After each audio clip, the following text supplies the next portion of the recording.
The Assembly will hear an address by His Excellency Narendra Modi, Prime Minister of the Republic of India. May I request protocol to escort His Excellency.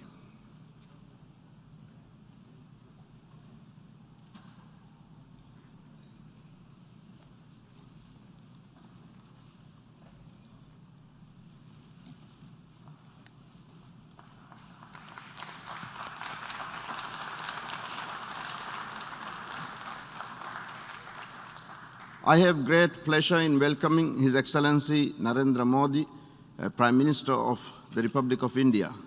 I invite him to address the General Assembly. नमस्कार साथियों, His Excellency Abdulla Shahid जी, आपको अध्यक्ष पद संभालने की हार्दिक बधाई। आपका अध्यक्ष बनना सभी विकासशील देशों और विशेषकर स्मॉल आइलैंड डेवलपिंग स्टेट्स के लिए बहुत गौरव की बात है। अध्यक्ष महोदय, गत 1.5 वर्ष से पूरा विश्व 100 साल में आई सबसे बड़ी महामारी का सामना कर रहा है। ऐसी भयंकर महामारी में जीवन गंवाने वाले सभी लोगों को मैं श्रद्धांजलि देता हूं और परिवारों के साथ अपनी संवेदनाएं व्यक्त करता हूं।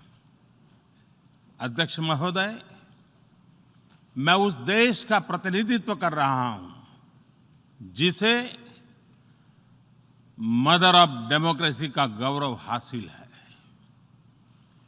लोकतंत्र की हमारी हजारों वर्षों की महान परंपरा रही है। इस 15 अगस्त को भारत ने अपनी आजादी के 75वें साल में प्रवेश किया है। हमारी विविधता हमारे सशक्त लोकतंत्र की पहचान है। एक ऐसा देश जिसमें दर्जनों भाषाएं हैं, सैकड़ों बोलियां हैं, अलग अलग रहन सहन खान-पान है।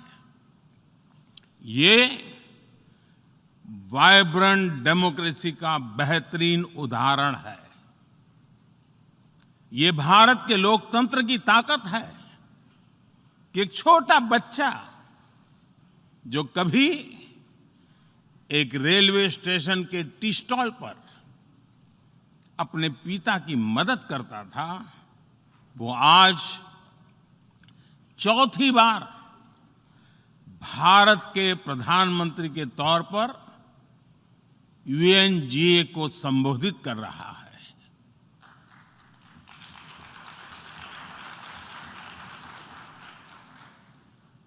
सबसे लंबे समय तक गुजरात का मुख्यमंत्री और फिर पिछले 7 साल से भारत के प्रधानमंत्री के तौर पर मुझे हेड ऑफ गवर्नमेंट की भूमिका में देशवासियों की सेवा करते हुए 20 साल हो रहे हैं।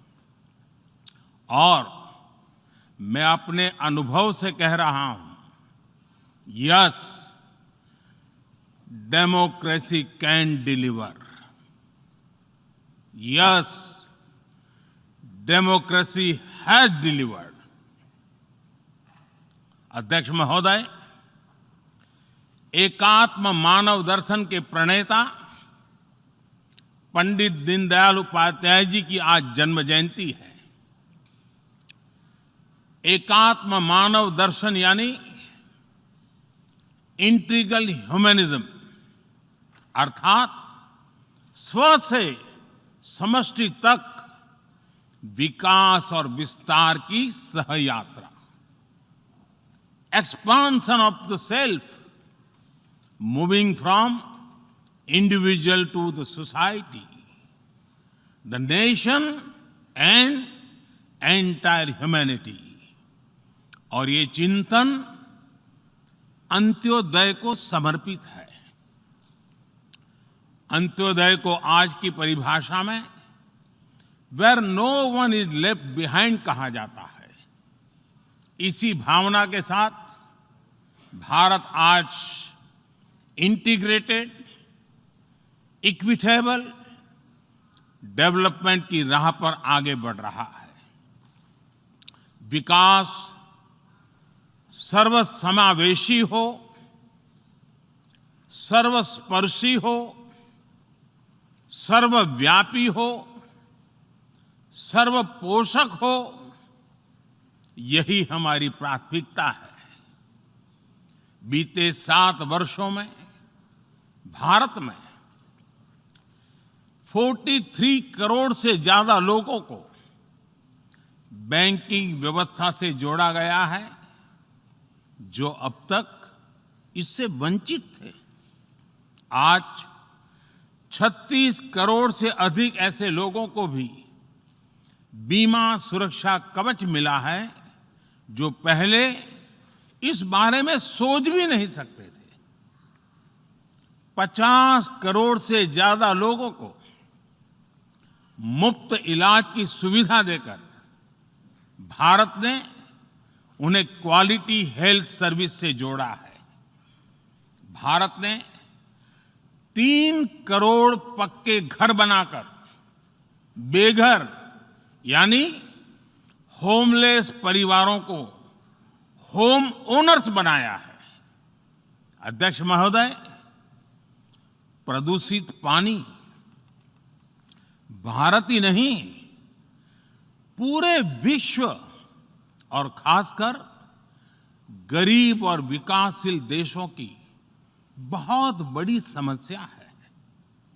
भारत में इस चुनौती से निपटने के लिए हम 17 करोड़ से अधिक घरों तक पाइप से साफ पानी पहुंचाने का बहुत बड़ा अभियान चला रहे हैं। विश्व की बड़ी-बड़ी संस्थाओं ने ये माना है कि किसी भी देश के विकास के लिए वहां के नागरिकों के पास जमीन और घर के प्रॉपर्टी राइट्स यानी ओनरशिप का रिकॉर्ड होना बहुत जरूरी है। दुनिया के बड़े-बड़े देशों में बड़ी संख्या में ऐसे लोग हैं जिनके पास जमीनों और घरों के प्रॉपर्टी राइट्स नहीं है। आज हम भारत के 6 लाख से अधिक गांवों में ड्रोन से मैपिंग कराकर करोड़ों लोगों को उनके घर और जमीन का डिजिटल रिकॉर्ड देने में जुटे हैं।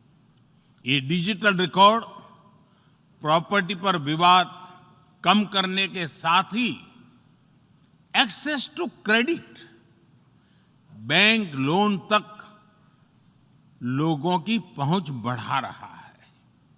अध्यक्ष महोदय, आज विश्व का हर 6ठा व्यक्ति भारतीय है। जब भारतीयों की प्रगति होती है तो विश्व के विकास को भी गति मिलती है।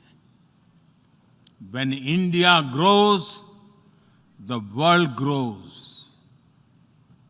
When India reforms, the world transforms.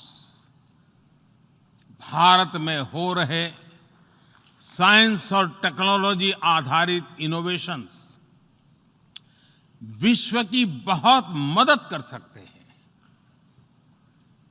हमारे टेक सॉल्यूशंस का स्केल और उनकी कम लागत दोनों अतुलनीय है। हमारे यूनिफाइड पेमेंट इंटरफेस यूपीआई आज भारत में हर महीने 350 करोड़ से ज्यादा ट्रांजैक्शन हो रहे हैं। भारत का वैक्सीन डिलीवरी प्लेटफॉर्म कोविन एक ही दिन में करोड़ों वैक्सीन डोज लगाने के लिए डिजिटल सपोर्ट दे रहा है। अध्यक्ष महोदय, सेवा परमो धर्मः, सेवा परमो धर्मः को जीने वाला भारत सीमित संसाधनों के बावजूद भी वैक्सीनेशन डेवलपमेंट और मैन्युफैक्चरिंग में जी जान से जुटा है। मैं यूएनजीए को ये जानकारी देना चाहता हूं कि भारत ने दुनिया की पहली डीएनए वैक्सीन विकसित कर ली है, जिसे 12 साल की आयु से ज्यादा के सभी लोगों को लगाया जा सकता है। एक और mRNA वैक्सीन अपने डेवलपमेंट के आखिरी चरण में है। भारत के वैज्ञानिक कोरोना की एक नेजल वैक्सीन के निर्माण में भी जुटे हैं। मानवता के प्रति अपने दायित्व को समझते हुए भारत ने एक बार फिर दुनिया के जरूरतमंदों को वैक्सीन देनी शुरू कर दी है।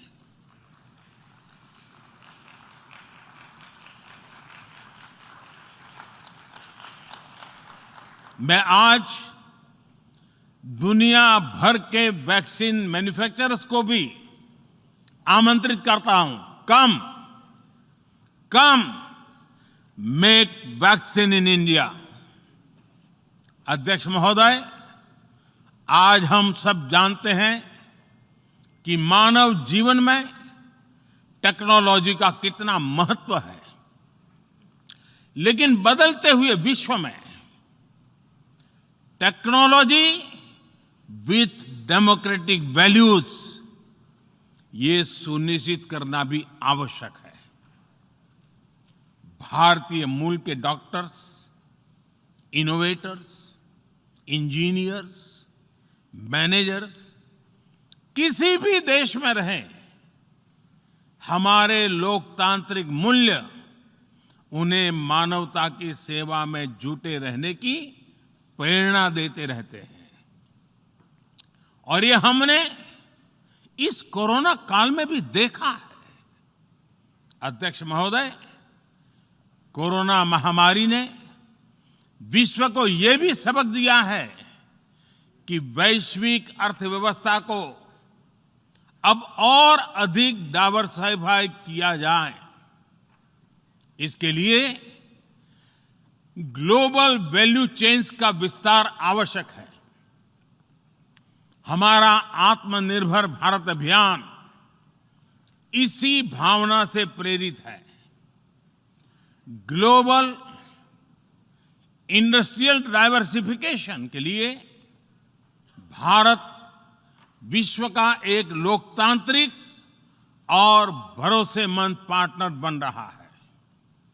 और इस अभियान में भारत ने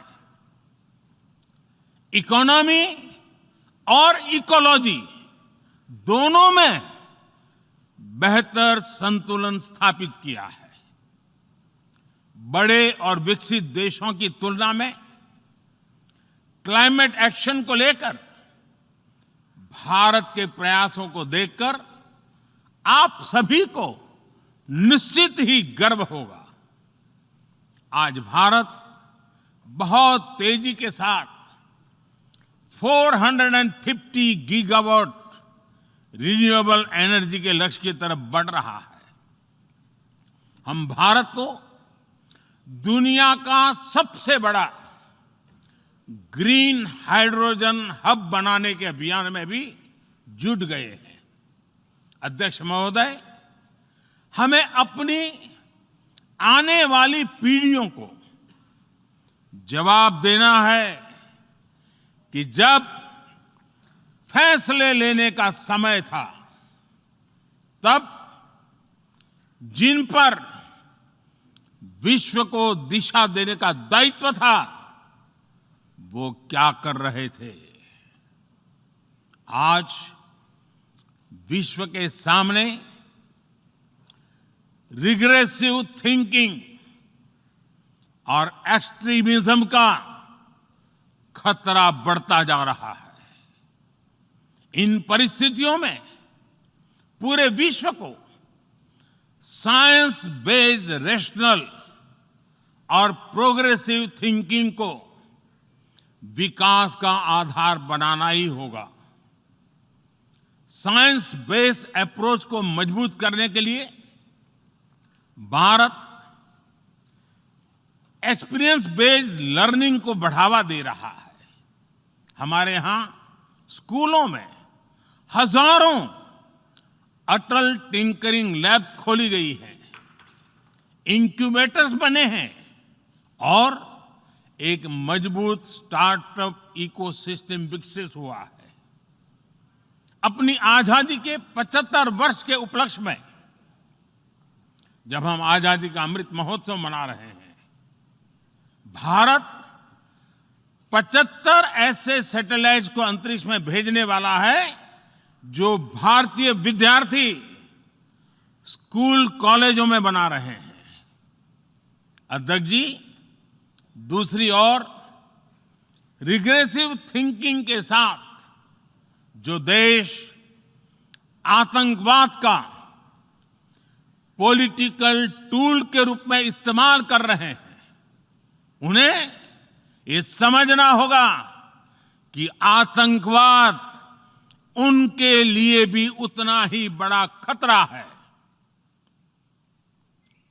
ये सुनिश्चित किया जाना बहुत जरूरी है कि अफगानिस्तान की धरती का इस्तेमाल आतंकवाद फैलाने और आतंकी हमलों के लिए न हो। हमें इस बात के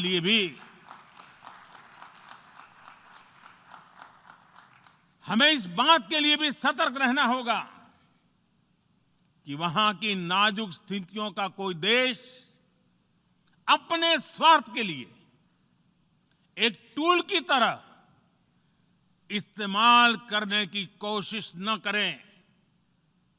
इस समय अफगानिस्तान की जनता को, वहां की महिलाओं और बच्चों को, वहां की माइनॉरिटीज को मदद की जरूरत है और इसमें हमें अपना दायित्व निभाना ही होगा। अध्यक्ष महोदय, हमारे समंदर भी हमारी साझी विरासत है, इसलिए हमें ये ध्यान रखना होगा कि ओशन रिसोर्सेज को हम यूज करें, एब्यूज नहीं। हमारे समंदर अंतर्राष्ट्रीय व्यापार की लाइफलाइन भी है। इन्हें हमें एक्सपांशन और एक्सक्लूजन की दौड़ से बचाकर रखना होगा। रूल बेस्ड वर्ल्ड ऑर्डर को सशक्त करने के लिए अंतर्राष्ट्रीय समुदाय को एक सुर में आवाज उठानी ही होगी।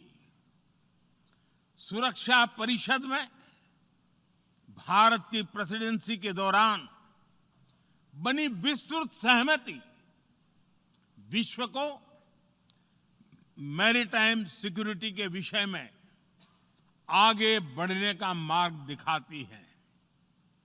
अध्यक्ष महोदय, भारत के महान कूटनीतिज्ञ आचार्य चाणक्य ने सदियों पहले कहा था, कालातिक्रमात् काल एव फलम पिबति। जब सही समय पर सही कार्य नहीं किया जाता तो समय ही उस कार्य की सफलता को समाप्त कर देता है। संयुक्त राष्ट्र को खुद को प्रासंगिक बनाए रखना है तो उसे अपनी इफेक्टिवनेस को सुधारना होगा, रिलायबिलिटी को बढ़ाना होगा। यूएन पर आज कई तरह के सवाल खड़े हो रहे हैं। इन सवाल को हमने क्लाइमेट क्राइसिस में देखा है, कोविड के दौरान देखा है, दुनिया के कई हिस्सों में चल रही प्रॉक्सी वॉर, आतंकवाद और अभी अफगानिस्तान के संकट ने इन सवालों को और गहरा कर दिया है। कोविड के ओरिजिन के संदर्भ में और ease of doing business ranking को लेकर वैश्विक गवर्नेंस से जुड़ी संस्थाओं ने दशकों के परिश्रम से बनी अपनी विश्वसनीयता को नुकसान पहुंचाया है। ये आवश्यक है कि हम यूएन को ग्लोबल ऑर्डर, ग्लोबल लॉज और ग्लोबल वैल्यूज के संरक्षण के लिए निरंतर सुदृढ़ करें। मैं नोबेल पुरस्कार विजेता गुरुदेव रविंद्रनाथ टैगोर जी के शब्दों के साथ अपनी बात समाप्त कर रहा हूं। शुभो कर्मोपोथे, शुभो कर्मोपोथे, धोरो निर्भयो गान, सौब दुर्बल सौन्योष होक अवसान। अर्थात अपने शुभ कर्म पथ पर निर्भीक होकर आगे बढ़ो, सभी दुर्बलताएं और शंकाएं समाप्त हो। ये संदेश आज के संदर्भ में संयुक्त राष्ट्र के लिए जितना प्रासंगिक है, उतना ही हर जिम्मेदार देश के लिए भी उतना ही प्रासंगिक है। मुझे विश्वास है हम सबका प्रयास विश्व में शांति और सौहार्द बढ़ाएगा, विश्व को स्वस्थ, सुरक्षित और समृद्ध बनाएगा। इन्हीं शुभकामनाओं के साथ बहुत बहुत धन्यवाद। नमस्कार।